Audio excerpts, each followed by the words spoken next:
things have finally slowed down for the Washington Commanders in the free agency department after a whirlwind first week. Kind of everybody is signed now. They've put all the press releases out. The Commanders social team has made all their cool graphics. And now we kind of can start to take a little stock of what's here. Let's have a podcast. What up, everybody? It's JP Finley. It's Beltway Football. We're brought to you by Oarsman Automotive of Virginia. We ride with them, want you to do the exact same thing. You can check them out at oarsmanva.com, 7 locations all over Northern Virginia. Maybe Biaggi's going to come to MGM on Friday. Are you coming to MGM on Friday, big man? I will be there on Friday at MGM with our good friend Jordan Giorgio, who I believe is going to come join us as well. So we got a crew in front of us. I got to work till 2. All right. So I'm just saying, y'all do whatever you need to, but I gotta be on air till 2. I believe that's a Scotty's Vodka Friday, right? It's a Scotty's Vodka Rebel Friday. That's right. And you're on the radio, right? I mean, I've been on the radio now many a Vodka Rebel Friday. I try to manage myself. They're not all live at a sports book, but we'll persevere. If anybody wants to come hang out with me and the big man, B. Mitch, and Jordan Giorgio, feel free. I'll be there Thursday too, but I have to host a show at NBC4 that night. So I'm going to get the hell out of there as soon as I'm off the air.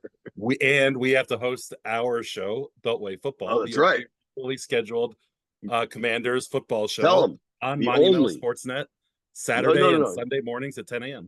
You have to rephrase that, because the way you made it seem was that it's the only regularly scheduled Commanders show on Monumental Sportsnet. It's the only regularly scheduled Commanders show, period. It airs on Monumental Sports Network, period. I was saying it's the only regularly scheduled Commanders show, on Sports Network. As a big Skip Bayless fan, you understand the importance of a good comma. If you follow him... We all understand the importance of a good comma. All right, now that we've completely talked about nothing, so the Commanders have signed a bunch of people, and I think there's a real question to be had about, has this free agency period kind of changed your expectations for this season? And in a lot of ways it has, but dude, they haven't touched really their salary cap for 25 and beyond. They're not wheeling and dealing with draft picks, any of that. Any conversation about trading for Fields is clearly over. I guess I don't think we've talked about that yet as it relates to everything in Washington. But so far what they've done makes them better. But I just caution, and I don't want to be a downer, I don't know that it makes them good. You're still talking about a rookie quarterback. You're still talking about an O-line with a lot of questions. And specifically, the area I kind of wanted to address was DB, was corners. Now, they did add a couple guys, Mike Davis of the Chargers. I'm just going to call him Noah I. I will defer to you, Mitchell, if you got that pronunciation in the bag. Noah I is perfect. But that, you know what I mean? Like, I will ask you the question. Has all the activity in free agency changed your expectations for the season?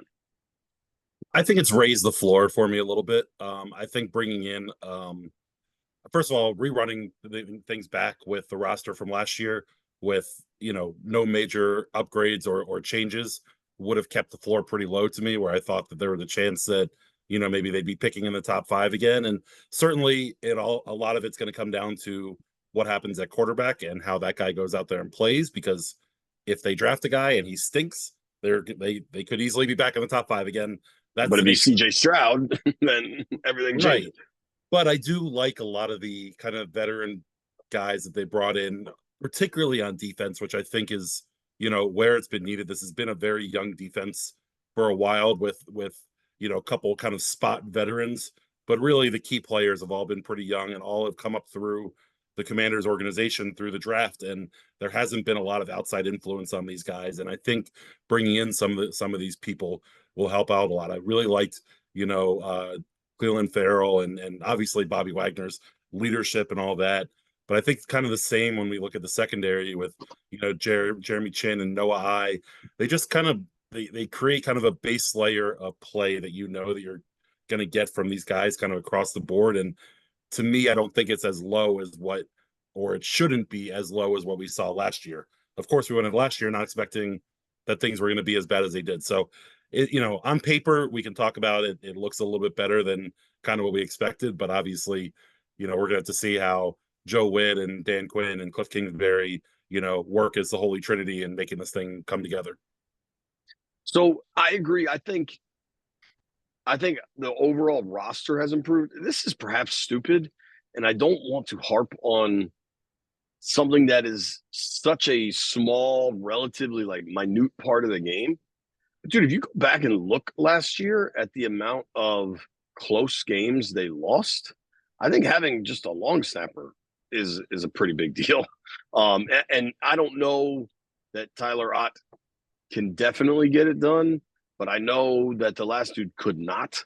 And in turn, that changes that situation pretty dramatically. Like just the one score games, that could switch some stuff. And I do think, I think we've been relatively close. I think maybe you're a little higher than I am, but like if you're doing a letter grade for free agency, right? I think I'm B minus B. I think maybe you're B plus. Yeah, Whatever I'm the not ready to wins give them an. I don't think they've done anything that really warrants a big A.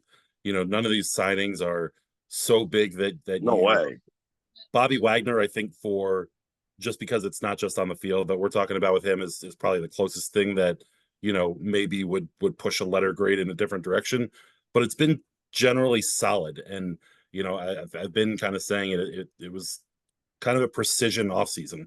They went after areas of need with veterans that have proven something on the field, and I like a lot of that without overpaying for anybody. And I think that's the most important thing when you look big picture at it. Dude, listen to this. This is crazy. Yeah. Maybe you saw this, but I get betonline.ag sends me odds all the time. And sorry, Joe Maloney, they send them to me, so I'm going to talk about them. The Commanders Super Bowl odds have gotten worse since last month. The Super Bowl odds have gotten worse. They were 100-1 on February 12th. They are now 125-1 on March 18th. And that could just be more a reflection of other teams getting better. Like, who knows? But I found that interesting. I don't know what it is. Maybe you know what it is. But if the Commanders win total for Vegas, like the over under is at 7.5, something like that, I'm guessing. Free agents lower than that, but yeah. You think it's 6.5? Yeah, I think it's going to be about the same as last year, 6.5. I think I also think you got to remember the coaching staff changes, which are really significant, and free agency. I think it nudges me towards the over, but I don't feel dramatically better than I did. But that said, I mean, they're still making moves possibly. One move they didn't make. So yeah, I wanted to ask one question because I was having a Twitter debate. I don't even know if debate, just a discussion perhaps with Burgundy Blog and this other dude, Redskins Cult. It's funny how nobody has real names, but right. I don't know if they were being serious or what, but one of the guys was like, "Yo, is Mike Davis the best corner?" The guy they signed from LA that nobody even knew he was getting signed until they announced it. This is a guy that started 13 games last year, had a pick. I don't think he is. The way I look at it is you really, really freaking hope that BSJ or Emmanuel Forbes is your best corner. Because there was a time where BSJ seemed really promising. Last year was a disaster. There was a time, I mean, Forbes kind of was just never good here, but he was a consensus first round pick. Like maybe the whole league was wrong on him. And certainly we can debate Christian Gonzalez taking Forbes over Gonzalez, but like Forbes was going to go in the first round. Maybe he goes 20 instead of 15, but he was going to be a first rounder. I think the hope has to be that one of those dudes is CB1, not Mike Davis being CB1. I mean, and that's the thing is that, in-house we know who these guys are, and I hope and think that with the defensive coaching upgrades that you're going to see better play out of some of the young guys, including obviously BSJ and Emmanuel Forbes. Even when you look at kind of the back end of the guys, Christian Christian Holmes and company, but that's a hope. We've seen It's a we've seen humble some of group. this play on. It's a humble group, and you know you have How a front dare you office that, forget Q Blue Kelly? of course, and Tariq Castro Fields, but um, at, you know, at, we talked about on the radio a little bit today, like as the new regime is taking over and overhauling this roster, you're going to have spots where are going to be still the cupboard's not going to be bare. You can't fix this whole thing in one off season. And you look on the offensive side, at left tackle is a glaring hole. And I think when you look on the defensive side, cornerback is probably the most glaring.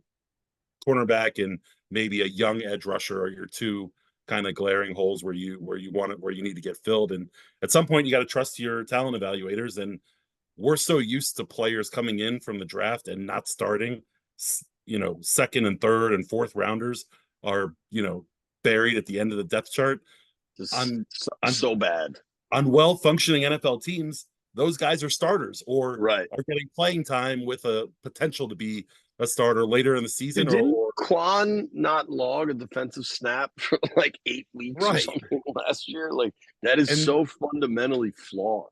And so when you look at the corner situation and the tackle situation on the offensive side, I think those are going to be two major areas of concern that they're going to address in the draft. And you hope that they're able to bring in folks that can step in and play, whether they're day one starters or they're rotational players that work their way, hopefully, into a starting role.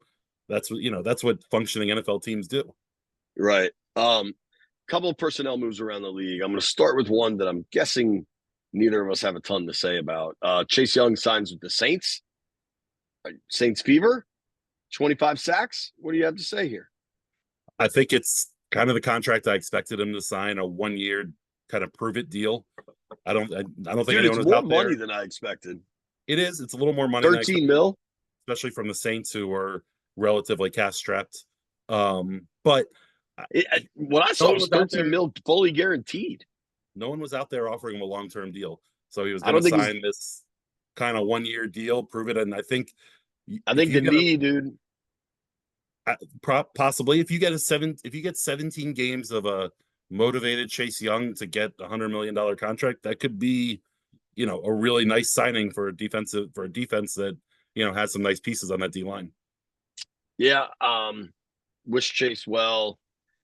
He seems to be on that Clowney track where Clowney's made a lot of money, but not a lot of long-term deals. The Commanders are going to see Kirk. Are going to see Chase in. They're going to see Kirk too. Kirk also, but they're going to see Chase in New Orleans. Whenever that game is this season. Did you see that Kirk is wearing number 18? Yeah, it's funny. I'm not surprised that he's not wearing number 8. We know that Kirk is a relatively frugal man, and he likes to, accumulate his cash. He was driving that conversion van forever. I don't think he was going to pay Kyle Pitts $1 million to wear number 8. I don't think that's the kind of guy that he is. So I'm not surprised that he's not an 8. That's a good point. Yeah, 18 seems who's famous 18? Peyton, obviously. Yeah. Is there another one? Kerwin, you got a famous 18? Apparently Chris Kerwin wore 18 in high school. Hockey or what? In hockey. So file that under things we learned today. Can you think of a single Commander or Redskin that ever wore 18? 18? Do you have a list? No. I'm looking it up now because I kind of can't really think of anybody. Well, that's such a random number until recently, like when receivers and stuff started to be able to wear whatever wacky numbers they want. All right. I don't know. Yeah, Josh Doxson. That's the big one. I mean, is it? Well, that's from our time. Antonio Gandy Golden. Yeah. Was 18. All right. Trey Quinn was 18. Was he the hype rocket? There are numerous, I would say probably thousands, and certainly hundreds of Josh Doxson 18 jerseys out there. The kid played here. It was only 6 years ago or something. Yeah. Neither of us could remember that. I mean, the group of people that have worn 18 is Terrence Austin. There's not a lot of names here that that stick out a lot from the What 19. number is Chase gonna get in New Orleans? Is 99 open down there? I guess he was wearing 92 in Yeah. San Fran anyway. All right, the non-relevant yet somehow important to discuss. I don't know how you pull off that paradox, but the Justin Fields trade. Um, Chicago clearly didn't want to wait around on this. They just wanted to kind of be done with it. If you want the most value you can get, there's no way it's a conditional sixth a year from now. Like it's a strikingly low return on a player with, I think, some promise. I don't know how much, but I do understand there's a contractual decision to be made there. But dude, the cap right now is 255. Another year from now, say they decide they want to pick it up because they traded for it. It's Dale Fields 25 mil guaranteed. Cap's 255. Say it goes up 8-10% like normal, not the big jump this past year. I mean, that gets it up to like 265, 270 would be like 6-7%. To keep a quarterback on your roster for 6-7% of your cap, like why not? I don't know. I don't know that Fields can play. I know that the Steelers got infinitely better getting Russ and Fields compared to Pickett and Trubisky and Rudolph or whatever, Dancer and Blitzen. I Washington got more for Howell. Washington's was also a little more convoluted because there was a pick swap and there were all these things included. Washington was never going after Fields. People are wildly polarized about Justin Fields. Frankly, I don't think he's that good.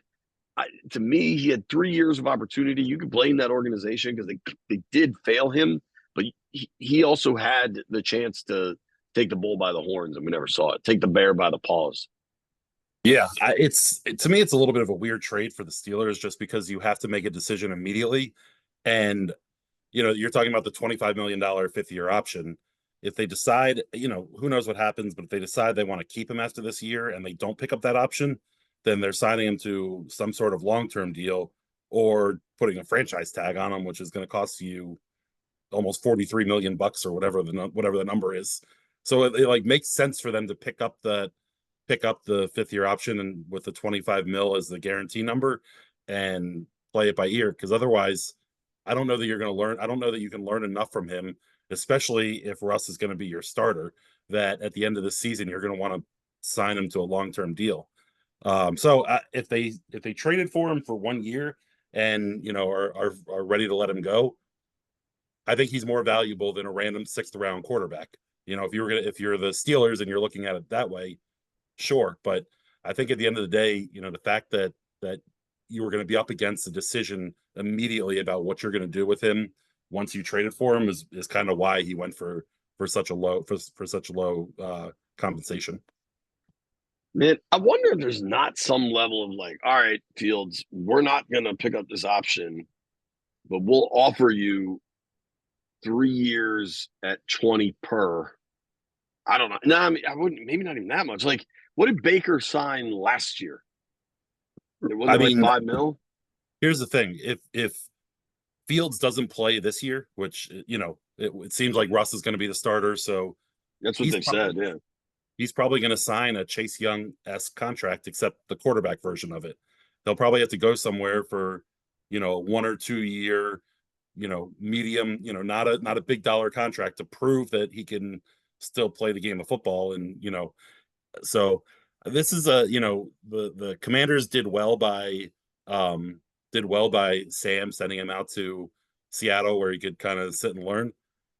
I understand that the internet dialogue is that Fields wanted to go to Pittsburgh and the Bears were doing right by him or whatever, but like, to me, this isn't a great situation for Fields to step into because he's most likely what situation?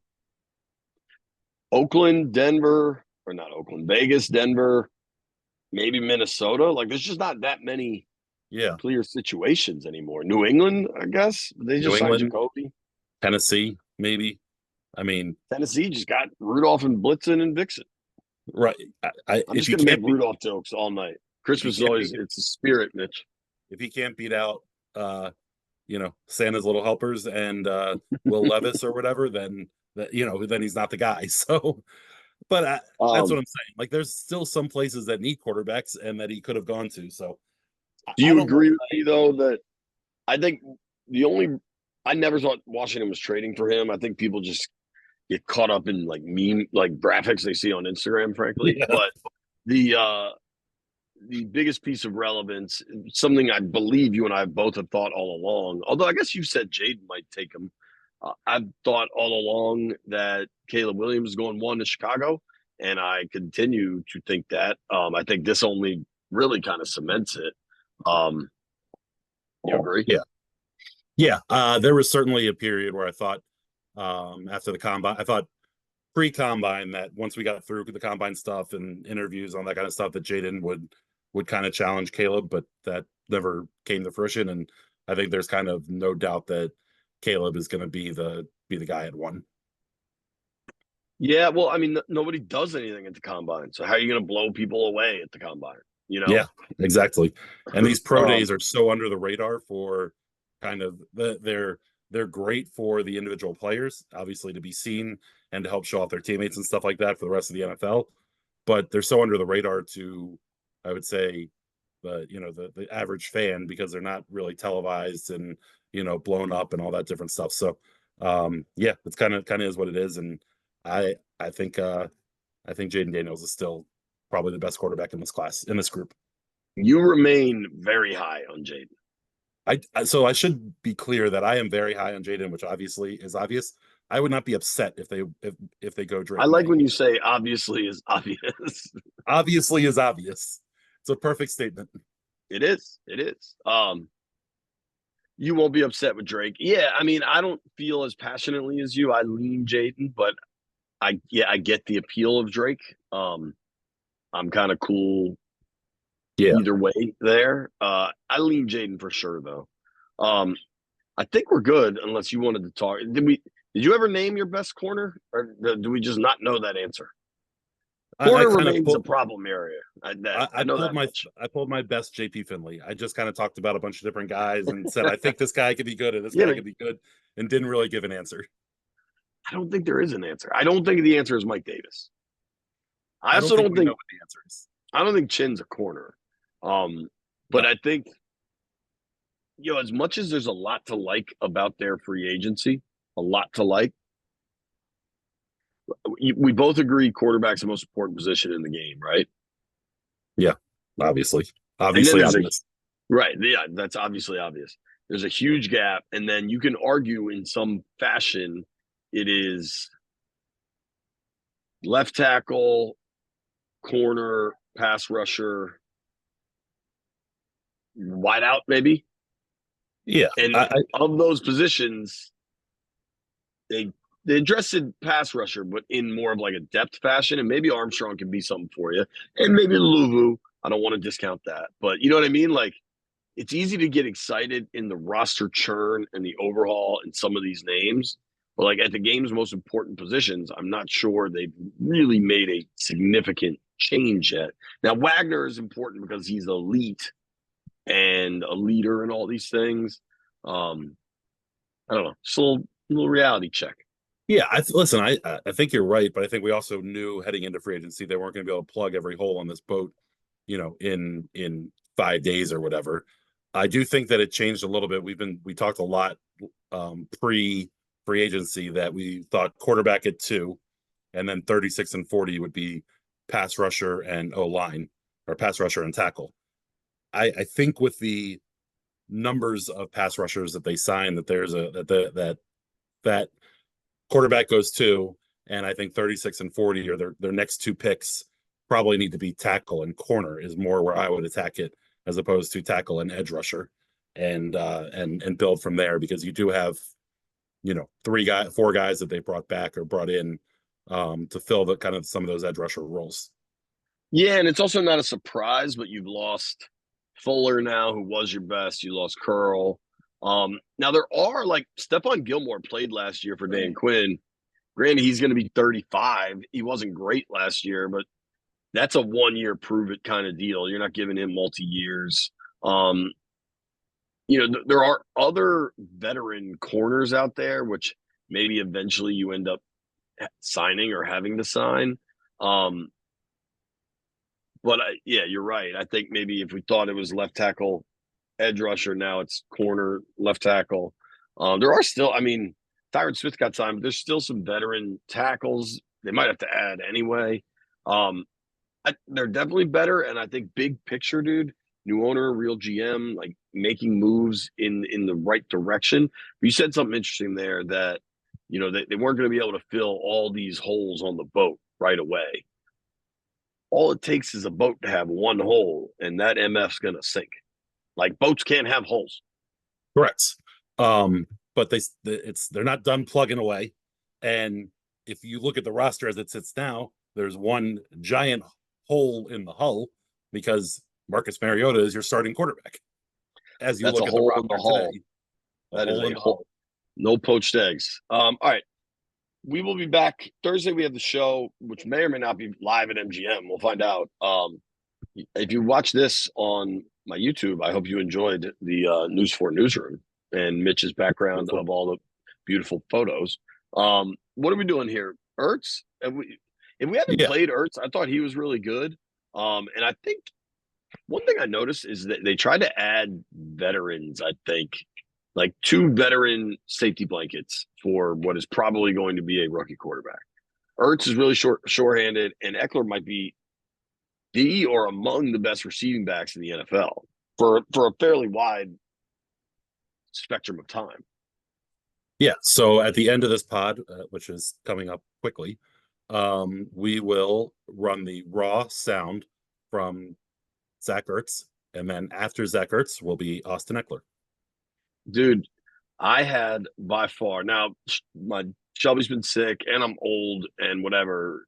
These are family holidays now.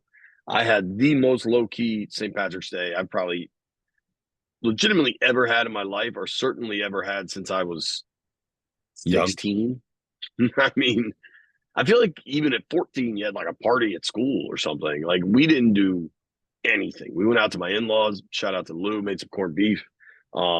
Did you at least rage? Did you have a car bomb or anything? I had some Saturday night. We went out a little bit. It wasn't the St. Patrick's Day I've had in years past. Down in DC, we were at an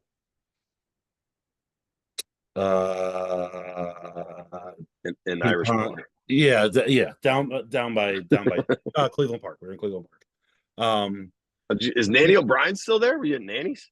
No, we were Cleveland Park Sports Bar, and then whatever the downstairs joint is there, that's super shady. But tables and everything. Is that still there? Went out, certainly wasn't a crazy night, but it was a different St. Patrick's Day than years past. But I'm glad Casual Mitch. Casual Mitch St. Patty's Day. Still 5 car bombs? I think 2. Maybe 3. I mean, the way you can put down a car bomb, that's like me having a Coors Light. Like that is just casual. You having a martini. One martini. One martini is the rule.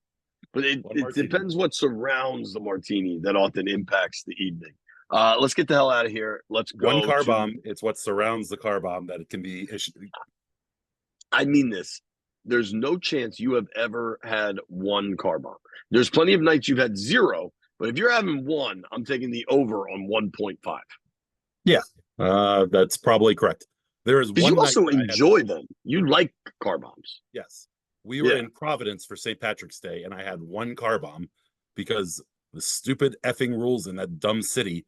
You're not allowed to have 2 drinks at a time. Right. Shot and the beer, so you couldn't, like, you had to sit at it anyway. That little bar right by the Omni. Yeah, I won't rant about Providence, but I have plenty to rant about. We have spent far too much time in Providence in our life. I feel like it's a good Irish town, and on St. Patrick's Day when you're there, you should be able to drink Guinness in the streets. But I oddly think it's very Italian. I think Boston's like the Irish stronghold, and Providence is the Italian. Don't quote me. I'm not a New England expert. Now let's actually get out of here. Here's Zach Ertz.